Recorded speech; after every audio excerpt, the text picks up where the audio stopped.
حوالے سے کام کر رہے ہیں، اور ان کی یہ بلوز خدمات جو ہے ادب میں، تاریخ ادب کا یقیناً ایک حصہ بنیں گی، جس میں وہ جو ہے دنیا بھر کے لوگوں کو متعارف کروا رہے ہیں، ان کے ادبی پروگرام، ان کی تنقیدی نشستیں، اور اس کے علاوہ ان کے جو مشاعرے ہیں، اس حوالے سے ان کا کام جو ہے قابل تحسین اور قابل داد ہے۔ محمد نواز گیلانی صاحب کو بہت بہت مبارکباد پیش کرتی ہوں کہ اس شعبے میں وہ بڑھ چڑھ کر جو ہے وہ آگے کام کر رہے ہیں ادب میں، اور یہ ایک بہت بڑا حوالہ بنے گا یہ۔ بالکل حارث، یہ میں آپ کو ایک کلیات دکھا رہی ہوں، یہ تقریباً 2000 صفحات اس کے ہے، اس کلیات کے 2000 صفحات ہیں، اور اس کا نام ہے سخن تمام۔ سخن تمام نہیں ہے بلکہ سخن تمام، اکثر لوگ اسے سخن تمام کہتے ہیں۔ یہ سخن تمام سے مراد یہ ہے کہ اس میں تمام کی تمام سخن نظم کی جتنی بھی اصناف ہیں ان پر شاعری کی گئی ہے، اس لیے اس کا نام سخن تمام میں نے رکھا تھا، اور یہ میری کلیات 2013 میں منظر عام پر آئی تھی، اور اس میں جو ہے وہ نظم کے جو ہے 23 مجموعے نظم کے، اور ایک کتاب علم سخن کے نام سے آخر میں نے شائع کی ہے نثر کی، جس میں ان ساری اصناف پر ان کی ٹیکنیک لکھی ہے اور ان کی پوری تاریخ بھی لکھی ہے، اور یہ بتایا ہے کہ یہ 70 اصناف نظم کی کس طرح سے لکھی جاتی ہیں، تاکہ یہ دنیائے ادب میں جس جگہ بھی جب بھی کسی کو ضرورت پڑے کہ کون سی جو صنف نکال کر وہ دیکھنا چاہے کہ اس صنف کی طریقہ کار کیا ہے، قواعد و ضوابط کیا ہے، بحور کیا ہے، تو وہ ساری اس کو اس کتاب میں کلیات میں مل جائیں۔ اس سے قبل ایسی کوئی بھی کلیات یا کتاب دنیائے اردو ادب میں نہیں تھی، تو میرے ذہن میں بھی یہ خیال آیا، اور یہ آج سے نہیں بلکہ یہ میرا تقریباً 40-45 سال کا کام تھا، اور جسے یہ پایا تکمیل میں 2013 میں یہ مکمل ہوا۔ اس وقت تو خیر میرے دماغ میں یہ بات نہیں تھی کہ میں اس طرح کی کوئی کلیات لے کر آؤں گی، بس میں کام کرتی تھی اور مختلف اصناف پر لکھتی رہی۔ تو اس میں جن اصناف پر میں نے شاعری کی ہے، یہ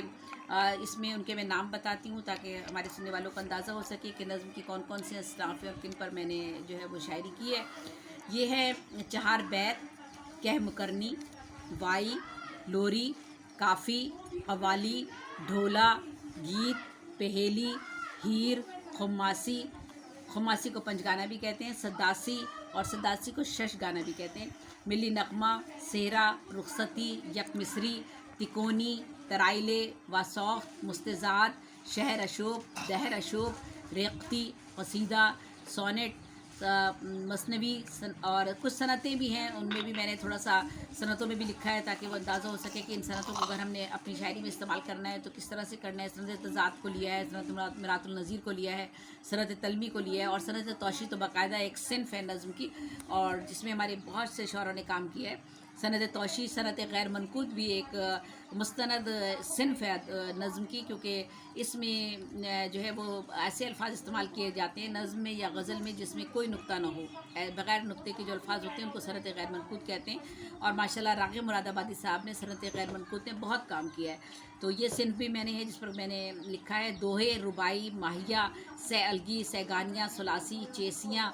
سہ مصری، ہائیکو، تروینی، اور سوال نے میری اپنی اختراع ہے، اور یہ سہ مصری ایک نظم ہے جس کے ہر مصرے میں سوال ہوتا ہے اور بین السطور جواب بھی ہوتا ہے، بعد میں وضاحت کروں گی اس کی۔ اور طنز و مزاح کی طرف اگر آپ آ جائیں تو طنز و مزاح میں بھی کئی اصناف سامنے آتی ہیں، ابھی ان کا بھی ذکر کرتی ہوں۔ بچوں کی شاعری، قطعات، ترانہ، نعت، حمد، مناجات، منقبت، نوحہ، سلام، مرثیہ، یہ ان ساری اصناف پر شاعری کی ہے۔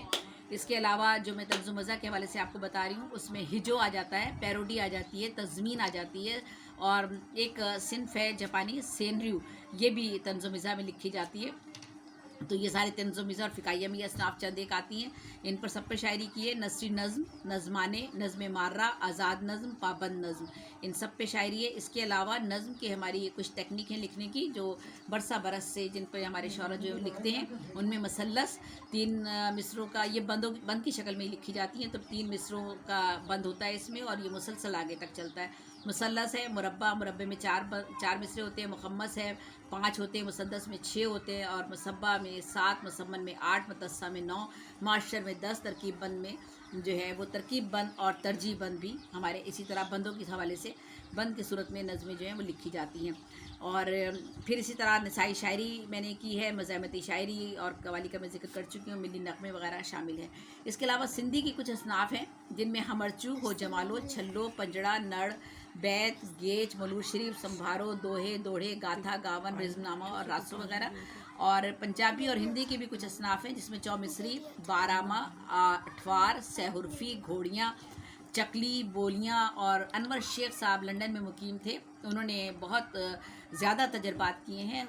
شاعری میں، تو اس میں ان کے تجربات میں شامل ہیں جو انہوں نے اختراع کی ہیں. ان میں مکالمہ، راز و نیاز، غزالہ، متضاد نظم، منظومہ، تمثیلچہ، محبوبہ اور منظومہ وغیرہ. اور تکونی ان کی بہت مشہور ان کی صنف ہے جو انہوں نے ایجاد کی ہے. تو یہ وہ اصناف ہیں نظم کی 70 جن پر میں نے شاعری کی ہے، اور شاعری کے ساتھ ساتھ ان ساری اصناف کی میں نے ٹیکنیک بھی لکھی ہیں، جن کچھ کی مختصر اور کچھ کی جو ہے وہ تفصیل سے میں نے لکھی ہیں، تاکہ اردو ادب کے لوگوں کے حوالے سے سب کے ریسرچ کے محققین جتنے بھی ہیں ان سب کے کام آ سکے یہ کتاب.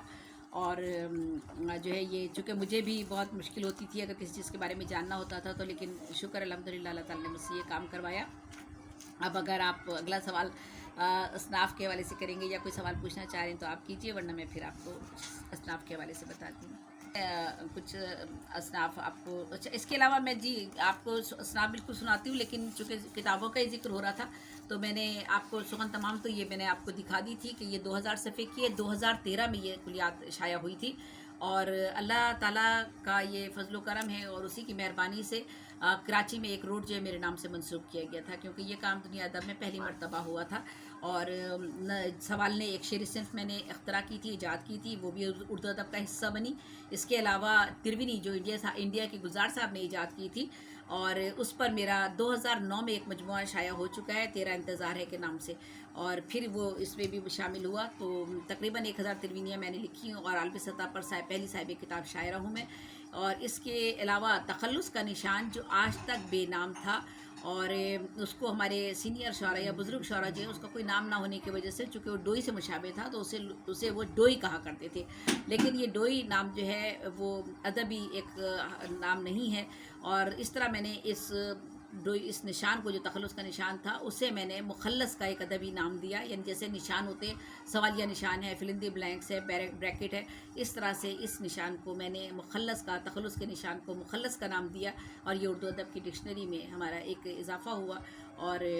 یہ سارے کام میرے 2013 میں ہی ہوئے اسی کلیات کے حوالے سے، اور ان سب کاموں کے حوالے سے اللہ تعالیٰ کی طرف سے یہ ہوا کہ روڈ میرے نام سے کراچی میں منسوخ کیا گیا، یہ نارتھ کراچی میں، اور شارع ہے یہ پوری. اور جبکہ ایک تھوڑا سا کنفیوژن اور بھی لوگوں کو ہوتا ہے کہ ایک کراچی میں اصل میں ایک اور بھی اسٹریٹ ہے، زیبونسا اسٹریٹ، زیبی نہیں ہے وہ، صرف زیبونسا اسٹریٹ ہے.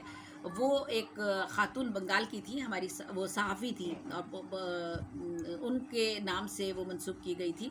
تو وہ اسٹریٹ ہے، وہ صدر میں ہے، اور میرے نام سے جو روڈ منسوب کیا گیا شاہراہ ہے وہ نارتھ کراچی میں ہے. اور پھر اس کے بعد اگلی کلیات میری 2014 میں، یہ آپ کو میں دکھا رہی ہوں اس وقت، یہ کار دوام کے نام سے شائع ہوئی، اور اس میں یہ بھی 2000 صفحات کی تقریباً یہ کلیات ہے. اور اس میں میں نے غزلیات کے اپنے 21 مجموعوں کو شامل کیا ہے اس میں غزلیات کے، اور یہ غزلیات کی میری کلیات ہے. 2014 میں یہ سامنے آئی، اور اسی 2014 ہی میں میری ایک افسانوں کی یہ کلیات عکس زندگی کے نام سے یہ شائع ہوئی. 2014 میں 2 کلیات میری سامنے آئی ہیں. اس کلیات میں میرے 7 افسانوں کے مجموعے، 7 ناولٹ اور ایک ناول میں آدھی گواہی شائع ہوا. وہ ایک پبلشر نے شائع کیا تھا، اور اس کا وہ اب تک ماشاءاللہ سے بہت سی جلدیں اس کی فروخت ہو چکی ہیں. اور اس میں میں آدھی گواہی سے ہرگز بھی یہ مطلب نہیں ہے کہ میں نے یہ کہا ہو کہ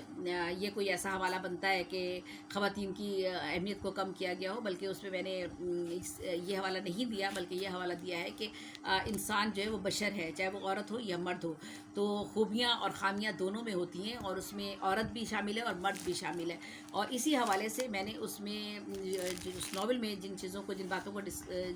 پر میں نے بات کی ہے، اس میں شہری عورت کا بھی حوالہ ہے، اور گاؤں اور دیہات کی عورت کے مسائل کا بھی ذکر ہے، اور شہری عورت کے بھی جو مسائل ہیں ان پر بھی بات چیت کی گئی ہے. اور اس کے ساتھ ساتھ نہ صرف عورت کی اہمیت اور اس کے جو ذمہ داریاں ہیں اور فرائض ہیں ان پر بات کی ہے، بلکہ اس کے ساتھ ساتھ اس پر جو ظلم و ستم ہوتا ہے، یہ ساری چیزیں وہ بھی ڈسکس کی گئی ہیں. کیونکہ ہماری گاؤں کی عورت جو ہے بہت زیادہ متاثر ہوتی ہے، خاص طور پہ شہری عورت کو تو اتنے مسائل کا سامنا نہیں ہے، اس کو تو بہت سی آزادیاں میسر ہیں. اور میری اپنا ایک ہے کہ ایک عورت کو اپنی حدود میں رہ کر جو ہے وہ کام کرنا چاہیے اور ان سے باہر نہیں جانا چاہیے. تو وہ ایک جو میں آتی گواہی میں نے ناول لکھا ہے، وہ اس کی کئی جلدیں شائع ہو چکی ہیں. وہ اپنے شائع کرتے رہتے ہیں پبلشر، اور اسے سے جو ہے وہ چھپ شائع ہوتی رہتی ہے. تو اس میں نے عورت کی جو خامیاں ہیں ان کا بھی تذکرہ کیا ہے، اور ان خامیوں میں بے شمار ایسی چیزیں ہیں جیسے میرا جسم میری مرضی. تو یہ سارا جو حوالہ بنتا ہے، مطلب ایک طبقہ ہمارے یہاں ایسا بھی سامنے آتا ہے، یا ہمارے یہاں کیا پوری دنیا میں ایک طبقہ ایسا سامنے آتا ہے جو آزادی کا خواہش مند ہے. میں نے ان عورتوں کا بھی اس میں ذکر کیا ہے، اور اس میں پورا پورشن ایک پورا ہے اس حوالے سے کہ یہ بھی ایک عورت کا پہلو ہے. جہاں عورت کا پہلو بہت اچھا ہمارے سامنے نمایاں ہوتا ہے، وہاں بشر ہونے کے ناطے اس کے اندر یہ خامی بھی ہو سکتی ہے. تو یہ اکثر زندگی جو میری کلیات 2014 میں آئی تھی افسانے اور ناول کے حوالے سے، اور اس کے بعد یہ میری 2 کلیات ابھی اور آئی ہیں، چہاروں. یہ میری 2019 میں ایک کلیات اور آئی ہے. یہ دیکھیے گا 2000 صفحات کی کلیات ہے. متاع زیست اس کلیات کا نام ہے، اور اس میں نے کالم میرے تحقیق، تنقید، تذکرے، تبصرے، انٹرویو، سروے، تراجم، یادداشتیں اس میں شامل ہیں، اور مقالے وغیرہ میرے شامل ہیں اس میں. اور یہ جو ہے، اگر یہ جو میں آپ کو صرف کلیات کا ذکر کر رہی ہوں، یہ میں آپ کو یہ اور بات بتا دوں کہ اس میں جو ایک صفحے پر جتنا مسودہ ہے، اگر اس کا فونٹ آپ دیکھیے گا ان کتابوں کا، کلیات کا، کہ یہ فونٹ اور جو اس کی سطریں ہیں، میرا خیال ہے 27-28 سطریں یا 30 کے قریب سطریں ہیں ایک پیج پر. تو اگر ان کو ایک عام اس میں لکھا جاتا تو شاید یہ 4-4 ہزار صفحات کی کلیات ہوتی. لیکن اتنی صفحات پر کلیات شائع کی گئی ہیں اس سے پہلے، بلکہ 2000 صفحات کی بھی کلیات شائع نہیں ہوئی. اس سے قبل بہت مشکل ہوتا ہے، اور ان کے اخراجات بھی بہت زیادہ ہو جاتے ہیں. تو اس لیے یہ 2000 صفحات کی کلیات ہیں. اور یہی حال شاعری میں بھی ہے کہ شاعری میں نے 2 کالم بنا کر، جو سخن تمام میری آئی ہے وہ بھی اسی طرح 2 کالم بنا کر شاعری کو میں نے جو ہے اس میں لانے کی کوشش کی ہے، تاکہ زیادہ سے زیادہ جو مسودہ ہے وہ شائع ہو سکے 2000 صفحات میں. پھر بھی بے شمار مسودہ جو تھا وہ سامنے نہیں آ سکا. اور میری اس کے بعد 2019 میں ہی ایک کلیات میری اور شائع ہوئی ہے. یہ میری شاعری کی کلیات ایک اور آئی ہے، حرف ناتمام کے نام سے. حرف ناتمام یہ میری 5ویں کلیات ہے شاعری کی. اور اس میں نظمیں بھی ہیں، غزلیں بھی ہیں، فردیات بھی بہت سے شامل ہیں اس میں. یہ میری 5 کلیات جو ہے، سمجھ لیجئے کہ میری زندگی بھر کا اثاثہ، جو میں نے ریٹائرمنٹ کے بعد جتنا بھی میرے پاس پیسہ تھا میں نے سب اپنا اس پہ لگا دیا ہے. تو یہ میری 5 کلیات شائع ہوئی ہیں، اور یہ میرا اللہ تعالیٰ کی طرف سے اعزاز ہے. جیسے میں نے آپ کو اس کے بارے میں بتایا، تو یہ کتاب جو ہے فن و شخصیت، یہ ہے پاکستانی ادب کے تخلیق کار زیب نثار زیبی، فن اور شخصیت. اور اس کو لکھنے والے ہیں قیام الاثر محسن اعظم محسن ملی آبادی. ان کا آپ کا کراچی میں آپ کی رہائش ہے، ان کے بارے میں ہی میں بات کرتی ہوں. یہ 800 صفحے کی کتاب جو ہے اکیڈمی ادبیات سندھ کراچی کے تعاون سے میرے کام پر شائع کی گئی ہے. اور اس کتاب میں جو یہ 800 صفحے کی ہے، اس میں جو ہے یہ میرے بارے میں نہ صرف انہوں نے مختلف موضوعات پہ بات کی ہے محسن اعظم محسن نے، بلکہ محسن اعظم محسن نے جیسے میرا اس میں شاعری کے دوہے، رباعیات، زیب نثار زیبی کی ہائیکو، کہانیاں، بچوں کا ادب، طنز و مزاح، تروینیاں، اور سہ مصری نظمیں، مائیہ، سیلگی، سواسی، چیسیاں، ان ساری چیزوں کو انہوں نے ڈسکس کیا ہے. پورے ان کے مضامین ہیں اس میں. اور منظومات کا تنقیدی جائزہ، آزاد نظموں کا تنقیدی جائزہ، کار دوام کا انتقاد، پھر کار دوام دوسری کلیات کا جائزہ، پھر کار دوام کی غزلیات کی بات کی گئی ہے. اور پھر اس میں کلیات میں مختلف شعراء ادبا نے جو اپنی رائے کا اظہار کیا ہے وہ بھی اس میں شامل کی گئی ہیں. سحر انصاری صاحب کا نام ہے، ذکی عثمان، جنہوں نے میرے کام پر جو ہے وہ تبصرے اور تذکرے کیے ہیں، یا مقالے میرے حوالے سے جہاں بھی جس جگہ بھی پروگرام منعقد کیے گئے، تو جن لوگوں نے جہاں جو مقالے پیش کیے وہ بھی اس کے لیے کتاب میں جو ہیں وہ یکجا کیے گئے ہیں. جس میں ذکی عثمانی صاحب، بڑے لوگوں میں بہت سے لوگوں کے نام آتے ہیں، بڑے بھی کیا مطلب اور بھی لوگ ہیں، لیکن بڑے لوگوں میں فیض احمد فیض، راقی مراد آبادی، رئیس ابروئی، ڈاکٹر وزیر آغا، پروفیسر افاق صدیقی، سحر انصاری، ذکی عثمانی صاحب، شہزاد احمد، سرشار صدیقی، خالد احمد، ڈاکٹر پیرزادہ قاسم، عطا اللہ قاسمی، انور سدید، پروفیسر احسان اکبر، احمد حمدانی، تسلیم اللہ زلفی صاحب گریڈر سے تعلق رکھتے ہیں، ناصر زیدی، نفیس فریدی صاحب، مقرب حسین دلوی، انڈیا کے خورشید بیگ میسوی صاحب، نصیر کوٹی صاحب ہماری کراچی کے ہیں، عطا الرحمان قاضی، غالب عرفان صاحب، خیال آفاقی، تشنا بریلوی، محسن بھوپالی، عبید العلیم، ڈاکٹر جاوید منظر، سلطانہ مہر، اور پروفیسر جمال نقوی، بے شمار لوگ ہیں. اور یہ سارے ان لوگوں نے، جان کشمیری صاحب ہیں، شبنم لطیف ہیں، منظر نقوی ہیں، کافی اس میں لوگوں کا نام آتا ہے اس میں، جنہوں نے اور کافی دنیا بھر میں ہر جگہ سے، پیرس اور فرانس سے ڈاکٹر رخسانہ ہاشمی نے اس میں لکھا ہے اس میں، اور پھر آغا نور محمد پٹھان صاحب کی بھی اس میں ایک تحریر موجود ہے، اور یہ جرمنی سے پروفیسر محمد شاہد خان صاحب کا بھی مضمون اس میں شامل ہے، اور اسی طرح سے مختلف لوگ، علی حسین جمالی میرے بہنوئی ہیں، وہ ایڈیٹر تھے اور ان کی اپنی کچھ کئی کتابیں آ چکی ہیں، ان کے مضامین بھی اس میں شامل ہیں، زاہد حسین سعودی عرب سے، انہوں نے ان کا مضمون بھی اس میں شامل ہے، ڈاکٹر ایس ایم معین قریشی بہت اچھے مزاح نگار ہیں ماشاء اللہ سے، ہماری کراچی سے ان کا تعلق ہے، ان کے مضامین ہیں، اور اس کے علاوہ جو میں باہر گئی تھی تو کینیڈا میں جن ٹی وی چینلز نے اور اخبارات نے انٹرویوز لیے، وہ بھی اس کتاب میں شامل کیے گئے ہیں، تو اس میں انٹرویو جو ہے برائے اردو ٹی وی کینیڈا وہ بھی شامل ہے، اور بلند اقبال صاحب جو حمایت علی شاعر صاحب کے صاحبزادے ہیں، ان کا بھی ایک ٹی وی ہے، راول ٹی وی کینیڈا کا، انہوں نے بھی میرا انٹرویو جو لیا وہ اس میں شامل کیا گیا ہے، اور اس طرح مختلف اخبارات جو اس میں جنہوں نے میرے انٹرویوز اور سے میرے بارے میں تبصرے یا اور چیزیں شامل کی، وہ سارے ادبی سب میگزینز وہ بھی اس میں شامل کیے گئے ہیں، تو یہ تقریباً اچھا اس کا افسانے کا جو حصہ ہے اس میں وہ ضیاء مقصود صابری صاحب ناول نگار ہیں، پنجاب سے ان کا تعلق ہے، ناول نگار اور افسانہ نگار ہیں، انہوں نے افسانے کے حصے کو کور کیا ہے، اور انہوں نے میرے افسانوں کے 7 مجموعے پر تفصیلی طور پر تبصرہ کیا ہے اور رائے دی ہے، کیونکہ محسن اعظم محسن علی آبادی نے جو تنقیدی حوالے سے اس میں لکھا ہے میرے بارے میں، وہ شاعری کو انہوں نے کور کیا ہے، اور پنجاب نے جو ہے وہ پنجاب سے اس میں میرے افسانہ نگاری اور اس کو کور کیا گیا ہے، اس کے علاوہ تحقیق اور تنقید کے حوالے سے تخیل کا سفر میری ایک کتاب آئی تھی، اور اس میں میں نے جو ہے بہت ہی اہم موضوعات ہیں جن پر میں نے تحقیق کی ہے،